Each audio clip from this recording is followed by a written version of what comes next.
I'm glad that we did block off half a day to make that AI short, because it did make me much less concerned about AI's creative ability as a whole. Chuck, there's a lot of talk about AI in filmmaking lately. How do you feel about it? That is an excellent question, Victoria. It brings about an introspective nature, which makes Thank me you so much, ChatGPT. Could Chuck answer the question? Oh, I guess so. To answer it indirectly, I'm going to say it's complicated. Just what every woman wants to hear.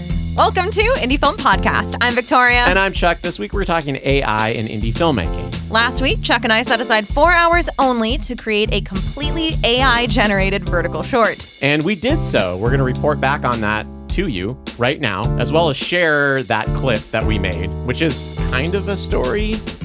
So we should break down the rules. Yes. Okay. The rules were, first and foremost, it had to be as AI-generated as possible, which means that AI is generating the script. Definitely the first mistake. Yeah. And it's also creating the character designs, doing the voices, and all the animations. Yes. And the prompt that we gave it for the script was to try to keep it to one page. We wanted it to create conflict with only 2 characters in it. I think we said 2 to 3. 2 to 3 characters. And so we wanted it to be under a minute. It responded with a 2-page script. Which was certainly words on a page. Yeah, it was that. Complete garbage. And do you want to share the final rule that we had? The final rule was one that I was very, very firm on, which is probably ridiculous, but I don't know the ethics of early AI in generating human images and human faces is a little obscured. So I don't trust that a lot of those faces actually gave their consent to be an AI. So I don't like using that. And we weren't going to hire an artist to do this. Which is kind of a different story if you're hiring an artist to draw things and then you're bringing that into AI to use that to make your film. There's a lot of nuance. For sure. That's not what we were doing. No. So let's play this. This is, if you're listening audio only, you're still going to get the gist. You're not going to miss out on much by not seeing the video. So here it goes. Battery at 1.8%. Commencing final memory purge sequence. Negative. Core 7. Your memory banks contain proprietary Sector 4 data logs. Stand by for forceful extraction and terminal decommissioning. Look through the upper ventilation grate first. Top of the frame. Anomalous atmospheric ionization. Visual matrix. Uncatalogued. It is beautiful. I expended 40% of my remaining power just keeping my lens focused on it. If you purge me, the file is destroyed forever.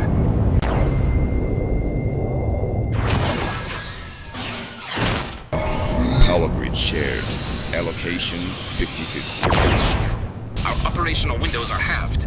We will both cease function before dawn. Correction. We will observe the sky together for exactly 3 hours.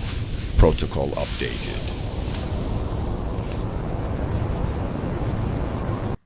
When I first read that script, after I printed it off, I was like, what the hell is happening? So that was the first mistake about AI generation. And we've never done video AI generation before. Then did feel like we needed to before doing a podcast episode about it so we can at least speak to it semi-coherently. Yeah.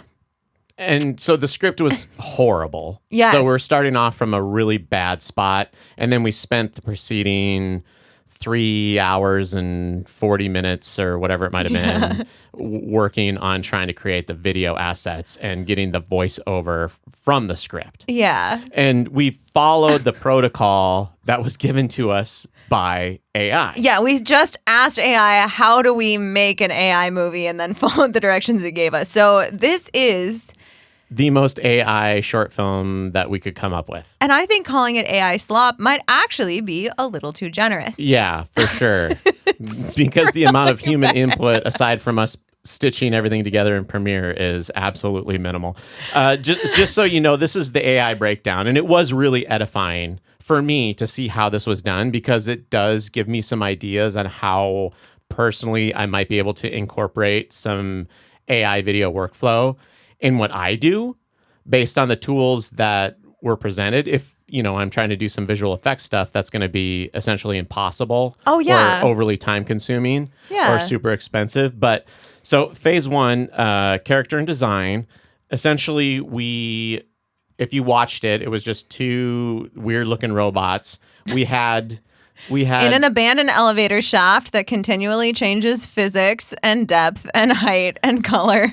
Yeah, so AI doesn't know how camera movements work or how space works or anything Or like that. I don't know how to tell it how to do camera movement, Yeah. which is, I'm not going to say it's not operator error. Yeah, but it was. I figured it was probably the AI because it was like, look. It didn't have any context. It wasn't able to use context clues. But so we generated the characters in Adobe, correct? You generated them in Yeah, I think just in Photoshop. Photoshop, which uses Adobe Firefly Yes. AI, and we gave it a prompt that AI gave us.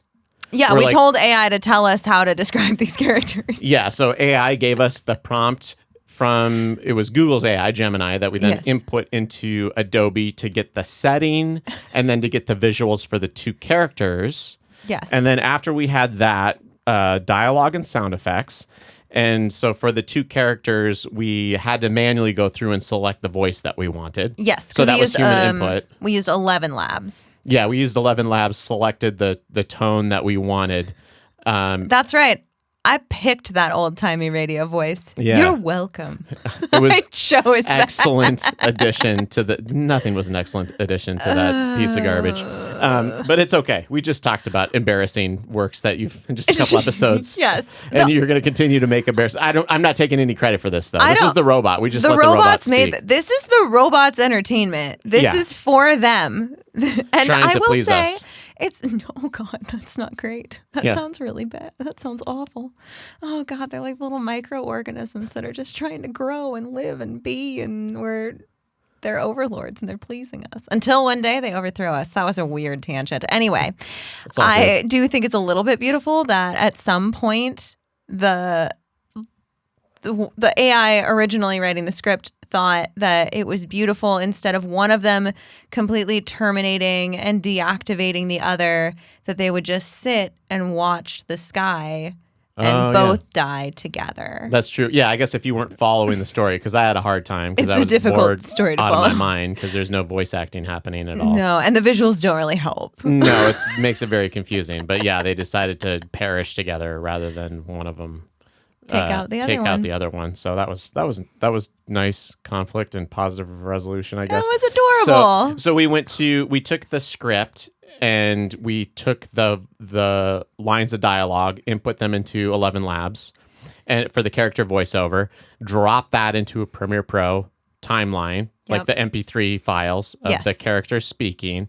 And then we went on to the visuals, which that was the slowest and most painstaking part. By far and away, because all the character mock-ups, all the audio lines recorded, Yeah. the project file made, the script done, all that jazz was done in what, like 45 to an hour? 45 minutes to an hour to get the script. The script generation was almost instant. Yeah. And then getting You can tell no time went we into didn't that have to do script. extra drafts. It was like, this is what we're doing, so let's push it forward, which Yep. if we had something more interesting as far as the story is concerned, that would have helped enormously. That would have helped a lot. But we didn't. And any like actual character art and getting characters modeled in different angles so you can see all of them, because we just had one flat generated image from Yeah. Adobe Photoshop Yeah. that we then used continuously Yeah. every time we needed the characters to come back until we figured out a better workflow, Yeah. because it only animates I think like 4 to 12 seconds at a time. You get Yeah. to choose. Did we say that we did this in Firefly? after Yeah, all? we did Firefly for the video as well. Okay. So yeah, that's Adobe's inside of their suite. You get so many Firefly credits a month Yeah. if you're a member. And so we didn't go over our limit. No, and that was the goal of this whole project, was to Yeah. use as many free AI or existing AI credit access that we already had. Yeah, we didn't drop a penny on this. No, I'm glad. I'm Yeah, glad it that wouldn't this have been was a worth it. truly zero budget film, unless Yeah. you take into account like all the environmental and impacts. We'll and get costs. into the environmental impacts in a second. So we ended up generating each video clip to correspond with each line of dialogue by inserting the image for the AI to use as character reference, as well as the setting reference. And then after that, I believe we were generating images. Remind me, Victoria. What we ended up doing was at the end of the clip, we took that last frame and then uploaded it back into Firefly as the first frame and didn't add a final frame and asked it to now make this robot charge the other one. Yeah, that's right. And then it would animate that sequence, and then we'd use that final frame and upload that as the first frame for the next segment to try to keep as much continuity as we could between it. Yeah, so it kind of plays off almost as one shot kind of ish, but it's not. It doesn't make sense in reality. And if you watched it, you saw that. So that's how we did it. And that was it. That was it. And the thing is if within Adobe Firefly, they do have more expensive options where you can upload reference videos, reference camera movements, along with the other reference materials to get something that's going to be closer to what you imagined. And to actually go through and probably storyboard things out and plan things out. Like, now I want to do a tight cutaway to this shot, and then I want to pull back. Like, you could have storyboarded it. We did not storyboard it. I guess we could have asked AI to storyboard it and then use those as reference images, but I didn't. Lessons learned. We were also I don't know if I need to do this again. No, definitely not. And we were right at the 4-hour mark that we set forth for ourselves. We were a little early. Yeah, we were slightly under, but not enough to go back and redo everything. No. And most of the time that we spent was waiting for the AI to generate the video files. Yeah, so this pretty much made the entire filmmaking process sitting and waiting for things to render. Yeah. Which is personally not my favorite part of filmmaking. No. It's my least favorite is, making the proxy files, waiting for the proxy files to exporting various scenes or exporting whatever. That's your rotoscope to load. Yes, all those loading things. That is not fun, but that's okay. It's part of it, but this was mostly that aspect, and it was spattered throughout. Yeah. And we were fighting trying to get, we didn't actually have it do that many takes unless somebody really messed up royally. Then we're like, can you try that again? Yeah. And it gave us a different video. But pretty much we used the first take on the first draft. Yeah. Every time. And you saw what that turned into. Yeah.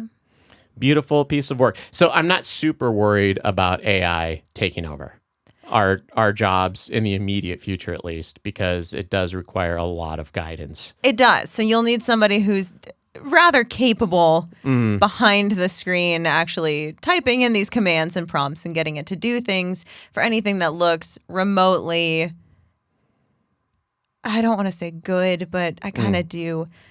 Just realistic, physically realistic. Like, or at least has physics in this world that you believe, or has, a world that you believe. But again, I also think starting with a human crafted story might be the best. The best. Yeah. So I want to break down kind of how we use AI, as well as what our concerns are with AI and what we aren't concerned about with AI. But can we just start by using an AI money saving tip? Absolutely. All right.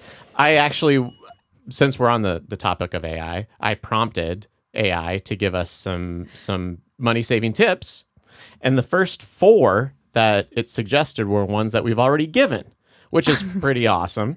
So, see, look at us. We're right on par with AI. In case you didn't hear those episodes, the first one was location for trade. If you're a filmmaker, you can use your equipment to trade a location for a shooting day in exchange for a promotional video. The next one was product placement for craft services, which you've actually done. We covered that in one of the episodes. Yep, that was where delightful. You reached out to a local restaurant and barbecue. they gave you food in exchange for their logo in one of the scenes. Yep. Free sound and BBC Library was another money-saving tip, which we've talked about that quite a bit. If you haven't checked out freesound.org, great resource for post-sound. Visit your local community theater for costumes and props. We talked about that as well. We talk about community theater a lot. Yeah. The fifth tip was a good one that I used actually for years, and that's to get a hard drive enclosure, which, if you aren't familiar with that, hard drive SSD prices and and RAM prices are through the roof right now. Because of AI. Because of AI. Thank you. Because of that, and we're all feeling the squeeze on hard drives to plug in to our cameras, and my collection of SSDs is now technically more valuable than my camera. Yeah, exactly. Which is concerning. Nobody saw that coming, Nope. but we all need it, and we're always running out of storage space. So if you're not familiar with it, you can go onto Amazon, B&H. They have a lot of different options for hard drive enclosures. And what that does is basically you can take a hard drive that is for internal use on a computer and then plug it into that enclosure. Oh. And they are cheaper. I will say that is something that I did last month when I was running out of hard drive space, is I cracked open one of my old machines and it had a 2.5-inch SSD, which is slower than the new M2 ones, but that's what they use in those little tiny like SanDisks or Samsungs that go on the top of your camera if you're recording externally. But I just cracked that out. It was 2 terabytes. You can still buy those a little bit cheaper. But then if you have the enclosure, you can just swap out the actual hard drives that normally you have to screw into place into a desktop computer. Yeah, in your actual tower at least. Yeah. And those ones haven't gone up in price as much because the speed isn't as high, which is kind of a bummer. And but if you're in a pinch, if you're hurting and you don't want to have to do a whole bunch of proxy files to put it on an old slow hard drive, that is a way to get us by while we're waiting for those prices to drop, which I'm not holding my breath, but maybe there will be a windfall for miracles happen. Freelancers out there. Miracles happen. Yeah. So good tip. Thank you, AI. So what do you want to talk about concerns or why you're not concerned first? About AI about usurping my life. Well, actually, funny story. I was at a film festival. Yeah. You were there too. Oh, cool. Maybe I'll remember this story You might as well. remember this story. And somebody was talking to me about the rise in AI being a thing. And I said, well, I'm not really sure that, it's going to be too much of a problem. I'm not really worried about it, taking my job or taking my position. I do see it as a tool that can be used occasionally to help me do my job better, or at least faster for some of the things. But I don't really think it's going to be a thing that replaces me. And he got so upset, and he's like, "You sound just like a shill for one of those AI companies." Dang. Are you a robot? I might be. Oh. No, I'd be so strong if I was a robot. Good voice. I'd have laser eyes. Everything would be amazing. I'd live in space. That's true. No, I was kind of blown away. I was like, oh, I wasn't trying to offend you. I was just, that you asked me my opinion. Yeah. And I was just trying to, now to be fair, this was in Portland, so maybe, when you get into more arts-focused communities, maybe the reaction is a little bit more visceral. Yeah. I didn't feel like that was too much of a hot take, but apparently I sounded just like a shill for the big tech companies. Oh, dang. Yeah, I was like, oh, okay. Well, hey. Well, if you got some of that AI cash, I'll do whatever I need to do to get tapped into that. I'm not saying it would be said out loud, but there would be signs. That's true. Like having laser eyes. Good point. Or a bionic something. I don't know, like a hand. I don't know. I'm glad that we did block off half a day to make that AI short, because it did make me much less concerned about AI's creative ability as a whole. It's not an answer to originality, which to me makes me feel comfortable. Yeah. But I can see how there might be a lot of people out there that are on the technical end what a company needs, right? Yeah. Like, not to diss on marketing too Go much, for it. But But marketing and SEO and keyword optimization especially, or even the coding side of things. Yeah. I've heard from a lot of people that coders are struggling in the job market for the first time since coding became a profession. Yeah. And they're struggling a little bit. I tried to do some research on AI, and as creators, we're focused on, and a lot of people are focused on this, the presence in media. Yeah. Because everybody's ingesting media all the time on their phone, and they're looking at the the short videos that are clearly AI generated, and they're worried about that. But that's not where the money is being made. No. In AI, it's being made replacing coders and in administrative work. It's just that the media is obviously the front-facing aspect. And this I was able to find in Forbes. I really, if you're going to get into the weeds on this, I do suggest, because I didn't read enough up on it, because I couldn't find much information. The internet's getting really difficult to find today. good, sufficient, detailed, real information about something that isn't just an AI regenerated article that's meant to just rank for specific SEO keywords. Which I did find. I did go down rabbit holes where it was like the snake eating itself while I was trying to get information on media creation. All the different articles citing each other in a cycle. They were all citing each other. It was nuts. But Forbes did have some financial data and then some practical information on the AI companies, as well as their income amounts or their revenues compared to the investment amounts. Okay. And so that was interesting information to read, because some of these AI companies are moving away from video generation and image generation and moving towards basically replacing everyday jobs. So I don't know if that's better. I don't know if that's better. But a good sign for You know what? For our last episode, if you were thinking about taking the leap into creative work instead of sticking with your day job as a data input specialist, then hey, maybe now's the time. That's the only information I could find. And we'll see over time whether or not that's successful. And I'm not going to speak as an expert about any of this stuff at all, except for the fact that based on this one interaction, I'm not concerned about AI making interesting creative material. Fair. It is, a little bit scary for corporate work, where we've all been in those situations where you get a gig and you're just there to use your skill set to uplift the ego of the person that's paying you and make them look really great on video, which is what they like. Which that'll be easily replaced. I don't know if a lot of that, I feel like even if a lot of the other positions can be replaced on an average film set, I don't see gaffing being able to be replaced. Yeah. To really be good with light and shape. That one feels permanent. Yeah. And then whoever goes and runs and gets the coffee. Yeah. Good point. Robots can't do that yet. No. So good point. No, I mean, I don't know if if a person can just upload their image and say, make a video of me doing these different things. They don't need a crew at all. Oh, I guess that's concerning. And make me look beautiful in this commercial for my company and make me do gymnastics. I mean, I look at the stuff that the president of the United States is creating with this image. It's God.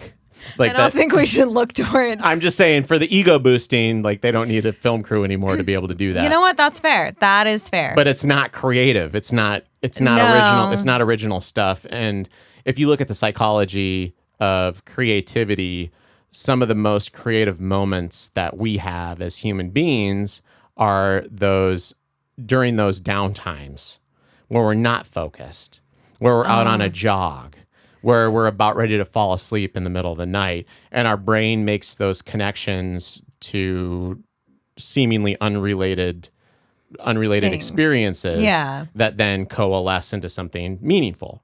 Yeah. And even today I was on my jog, and that's when I had an idea for a short film, even though I did my best yesterday to sit down and come up with an idea for a short film. It came to you. It came to a day me later when you weren't actively trying to make that part of your brain work. Yeah, and it was midpoint of my run, and I'm like, please don't forget this. Don't forget this idea. I don't have paper. I don't have anything to write it down with right now. I need to just get home and write it down, which I did. Isn't that a Mitch Hedberg joke?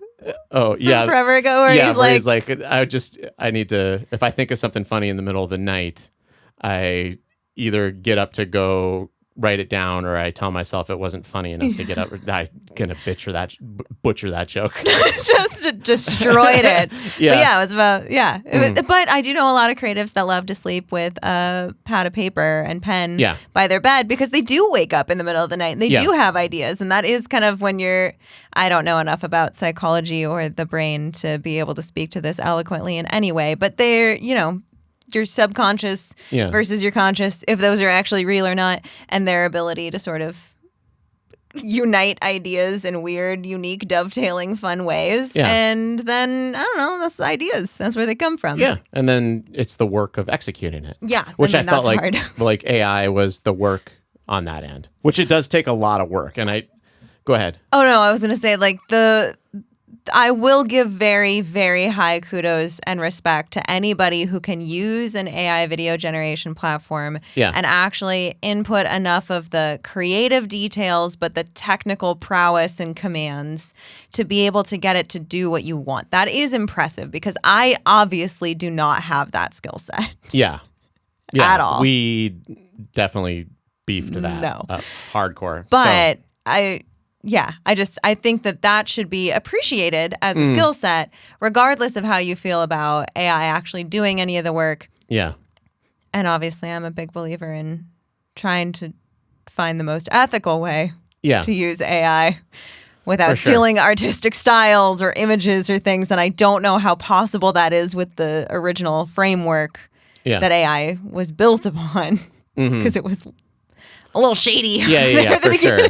Yeah. Well, I mean, I feel like when it comes to that, 10 years ago, I was at a meeting with the city council, if I remember correctly, and they were initially having the meeting was about the local filmmaking scene in Boise, and somebody was there with a business that was struggling that worked old school Hollywood style with commercials. Yeah. And she was just lighting up the room, complaining so much about the run and gun filmmaker with their new DSLR and not having insurance possibly, and how that was an enormous detriment. Because they're being outbid by this larger... Yeah. And all that person could do was just complain about it. And it's like, unfortunately, Canon made a camera that does well with video, followed by Panasonic that can... It created... The sheer volume of people who have found success in that, or even the smaller mirrorless ones too, honestly. Like, the volume of people who have found success with that and making that into a filmmaking career, I think is just one more way we've kind of seen the free market, if you will, kind of enter the creative space again. Yeah. Like, can these smaller individual people who can do this with less overhead, can they succeed and outperform some of these bigger, slower moving corporate kind of behemoths, if you will? And her concerns were very, very valid and very real. I don't know if that was the best place to just like complain about it instead of show up with and I can't remember what the situation was, but there was a whole bunch of us filmmakers at some sort of gathering, and that was definitely making the people of the old guard very upset because they couldn't compete because they were paying, multiple camera ops as well as the rest of your team. like your two ACs, and you've got assistant directors, and you've got multiple producers, and it's which a fully staffed set is a beautiful, beautiful thing. Yeah, but the luxury of that and the financial backing for that is not as prominent. No, as it no, once and was. if you have all that stuff now, you better have a really great idea to justify that all those expenditures, because just because you have that technical prowess doesn't mean you're going to make an interesting and engaging commercial for a local business. No. It just means it's going to look good and sound good. It's probably going to look really pretty. Yeah, look great and sound great, but it doesn't matter if the idea is not catchy. So, no. But, then again with the egos, I kind of want to talk a little bit about my concerns with AI video generation. Of which there should be many. There should be many. So of the information, one, I couldn't find much about AI video generation as far as research online. A lot of that was buried by the algorithm, which is terrifying to me. Well, that's mostly I was able to find, like I said, an article from Forbes magazine. Go ahead, dig around online if you're curious about it. Try to search for AI video generation or bots on the internet, all that potentially interesting and worthwhile information to gain, and find something with citable sources, and you will be amazed at the dearth of information on the internet and right click now. Through some of those sources just to make sure it's not nothing. Yeah, because I found it's a fake link. You sent me a link that had a really nice graphic, and I'm like, oh my God, finally I have some information that I can share. And then I clicked every one of the sources, and the links were dead. Or one of them was just 404 errors. 404 errors, or just a random comment on a Reddit thread. One of them was a YouTube video where it was just somebody talking over the top of another stock video cut, making claims about things. And I'm like, clearly this is not great. So at least Wikipedia makes you cite your sources, you know? Yeah, which is nice.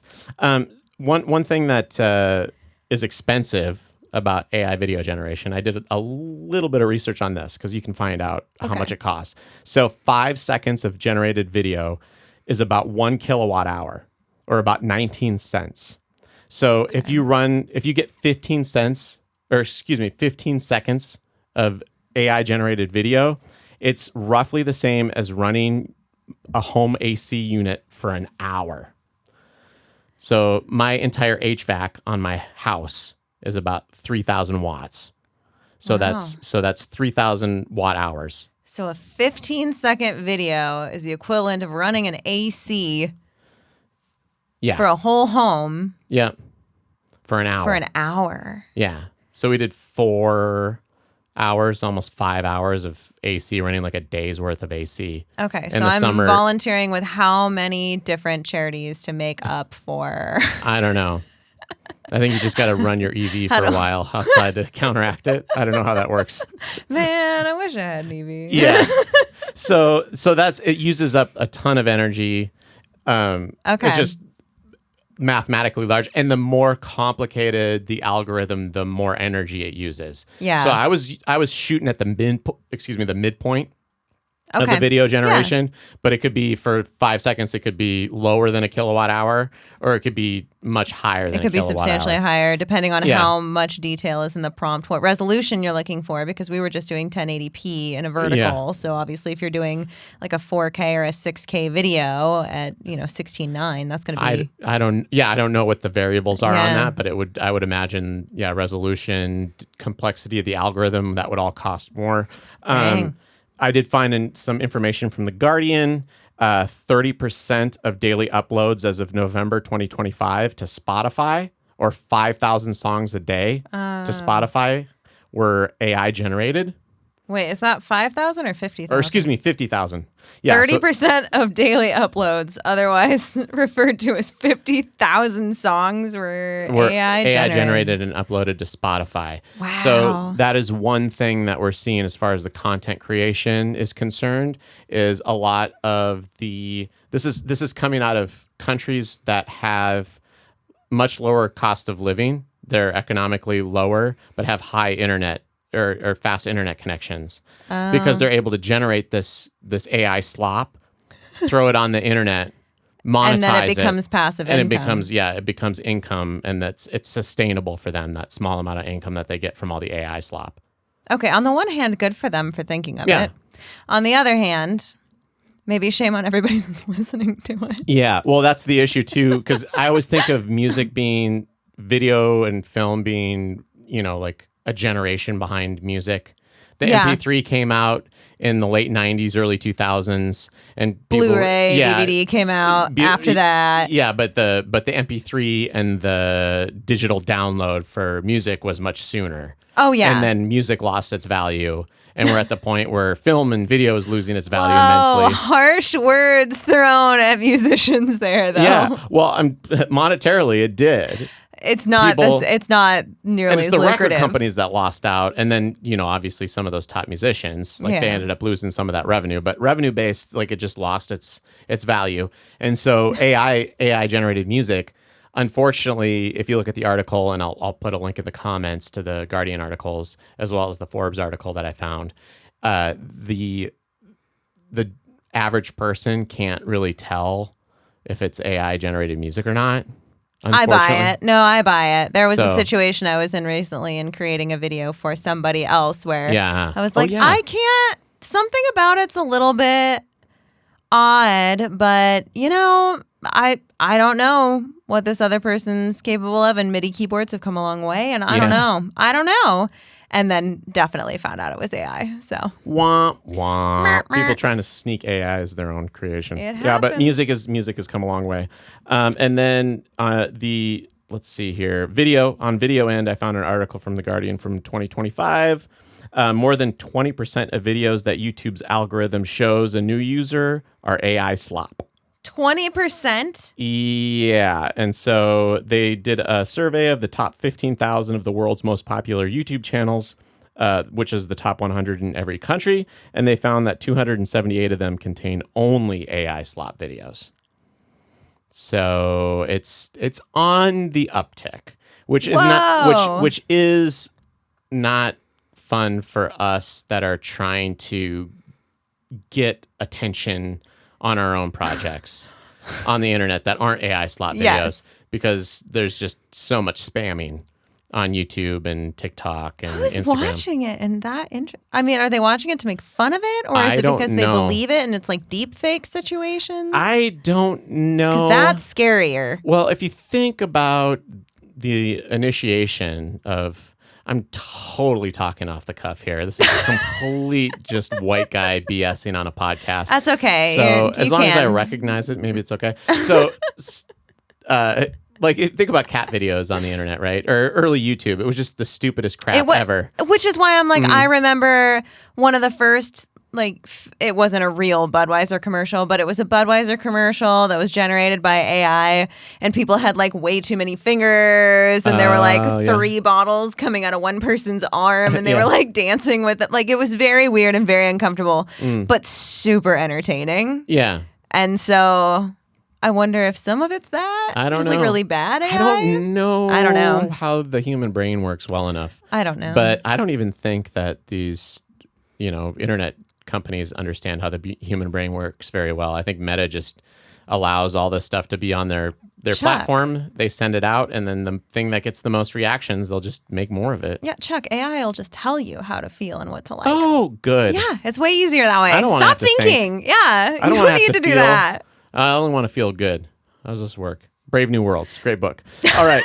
Do you have anything else you want to add about AI, or should we No, I Okay. feel like that is a dead horse now. Let's walk away from it. We need to beat it no longer. Okay, cool. Let's talk about our featured filmmaker of the week.